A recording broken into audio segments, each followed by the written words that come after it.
बाकी दुसरं काहीच करू शकत नाही एमएससीबी. आणि एमएससीबीचं ही धोरण पहिल्यापासून म्हणजे प्रत्येक ठिकाणी झाले. बिडगर डीपीला तसंच जुळ आला. बिडगर डीपीला आम्ही किती वेळा तरी सांगितलं, आम्ही पैसे देऊन ते डीपीचं ती वायरा बिरा सगळ्या आम्ही उदरनं खर्च केला त्या डीपीला. तिथं तसा तो प्रॉब्लेम आहे. कधी फ्यूज जाणं, फ्यूज तुम्ही जर त्या डीपीला जर गेला तर तुझी अवस्था ती बघितली तर तुम्हाला नको वाटेल. ती पहिलं पाणी देताना मुंगी आली त्या, म्हणून आम्ही काय केलं, प्रदीपला फोन लावला, प्रदीप साहेबांना परत तिथलं जंप सोडावं लावलं.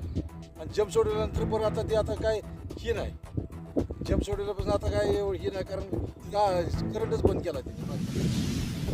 आणि आता ती गेल्यापासून आमचं म्हणजे थोडं हीच आहे व्हायचं. म्हणजे कारण कसं आहे, आमच्या घरातला साहेब होता त्यामुळं आम्हाला व्हायचं बरं वाटत होतं. पण आता आमच्या घरातला साहेब नसल्यामुळं आम्हाला आता कोणाला सांगायचं, कोणाला नाही असं होतं. आणि म्हणजे कर्मचारी साहेब असं करतात की जे मोठी लोक आहेत त्यांचंच बघणार, बारक्या लोकांचं कोण बघत नाही.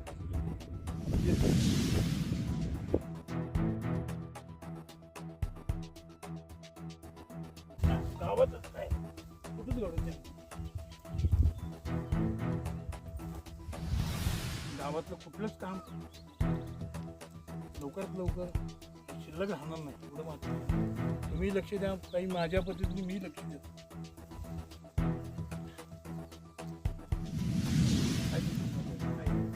गावातल्या अवस्था आता काय सांगा ना. युवराज विलास काळे. मी माझ्या आईला 20 लाख रुपये खर्च केला. माझा मुलगा आणि माझी आई ते दिले.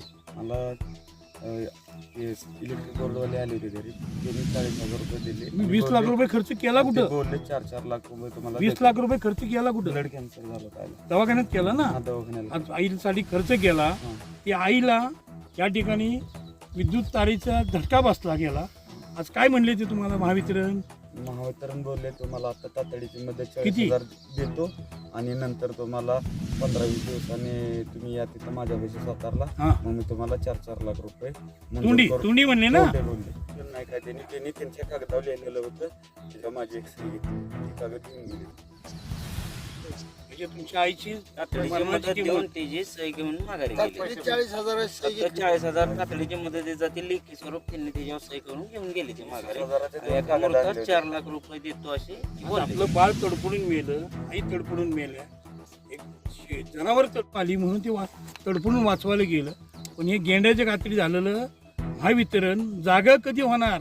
आता जागं व्हावं लागेल आता त्यांना. हा बळी वाया घालून देणार नाही. एक सामाजिक कार्यकर्ता म्हणून मी तुम्हाला पुन्हा सांगते. आणि तुम्ही गावाचा सर्वे करा सरपंच आहे. आणि खरोखर मला सांगा, ही परत घटना कुठंच घडू नये. इथंच काय अखंड जिल्ह्यात घडू नये.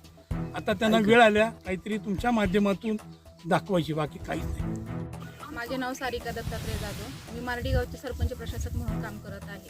हे आता जे आपण 1-2-3 दिवसापूर्वी जी ही घटना घडली ती अत्यंत चुकीची घडलेली आहे. पूर्णपणे यामध्ये महावितरणच दोषी आहे. आणि हे फक्त याच ठिकाणी नाही तर संपूर्ण गावामध्ये हीच परिस्थिती आहे. मारडी गावाला म्हसवड सबस्टेशन, दहिवडी सबस्टेशन आणि शिंगणापूर सबस्टेशन अशा 3 ठिकाणावरून लाईट्स येतात. परंतु महावितरणाने आमच्या गावाला एकही वायरमॅन परमनंटली दिलेला नाहीये. त्यामुळे कोणतेही काम संपूर्ण गावामध्ये व्यवस्थितरित्या होत नाही. आणि आता एका जनावरासहित 2 मनुष्यवधाचा गुन्ह्यासारखा प्रकार झालेला आहे. थोडक्यात हा घातपाताचाच विषय आहे माझ्या मते. तर हा असा प्रकार अजून किती बळी द्यायची आम्ही? ह्या मारडी गावाने आतापर्यंत अशी किती बळी द्यायचे? आतापर्यंत 4 वर्षात 4 घटना घडलेल्या आहेत. तर हा प्रकार आम्ही सोसून घेणार नाही. आणि आता ज्या कुटुंबावर ही परिस्थिती, ज्या परिस्थितीतून जे जातात त्यांना महावितरणाने 40,000 आणून दिले, तर ही मनुष्यवधाची किंमत नसावी माझ्या मते. तर हे काय आहे हे अजिबात सोसून घेतलं जाणार नाही. आणि ह्याचा आम्ही छडा लावल्याशिवाय आणि हितलं काम करून घेतल्याशिवाय शांत बसणार नाही. महावितरणाला 100% सहकार्य करावं लागेल, अन्यथा आमच्या संतापाला सामोरं जावं लागेल. मी या गावापासून सुरुवात करतो भीक मागायला. त्यांना जर भीक लागली असेल, अशा शेतकऱ्यांच्या आई लहान मुलं मरत असली आणि जर त्याची किंमत 4 लाख ठरवत असतील तर मी भीक मागून त्यांना 4 लाख रुपये देतो. त्या अभियंताच्या हातात ते 440 वेळचा जी वायर आहे त्याच्या हातात द्या. इथून पुढं जेव्हा जेव्हा घटना घडल विचार केला जाणार नाही. जशात तसं त्यांना उत्तर देईल. ही माझी चेतावणी त्यांना. ही घटना परत या गावाचा पूर्ण स्वतः मुख्य अभियंता सातारा कृष्णानगर यांनी स्वतः लक्ष घालावं. या गावाला भेट द्यावी की आपली तळागाळातली माणसं काय काम करतात. मी आज ऑन द मीडियासमोर बोलतोय की आता ही परत घटना घडता कामा नये. आज जगात शेतकरी कुटुंबातल्या मुलाची आई जाते आणि त्या शेतकऱ्याला सांगितलं जातं त्या मूर्तीचं मुलाच आणि तुमच्या आईची 4 लाख रुपये देतो. मी 4 लाख रुपये भीक मागून त्यांना देतो. त्यांना भीक लागली असलं तर पण हे बलिदान वाया घालून देणार नाही आणि इथून पुढे तुमची दादागिरी खपून घेणार नाही. जशात तसं गुन्हे किती दाखल करा माझ्यावर, माझी तयारी आहे इथनं पुढं. जय हिंद, जय महाराष्ट्र. आज मी शपथ घेतो मारडी गावात या जिल्ह्यामध्ये ही जी दुर्दैवी घटना घडलेली आहे महावितरणच्या भोंगळ कारभारामुळे वारंवार गेली 15 सालापासून आज पाठपुरावा करतोय. महावितरणाला जाग यायला तयार नाही. आणि आज मी या मारडी गावात पुन्हा एकदा या जो बळी गेलेला आहे घातपात झालाय महावितरणच्या माध्यमातून हा अख्ख्या जिल्ह्यात परत घडू नये यासाठी वाटेल ती करायला तयार आहे.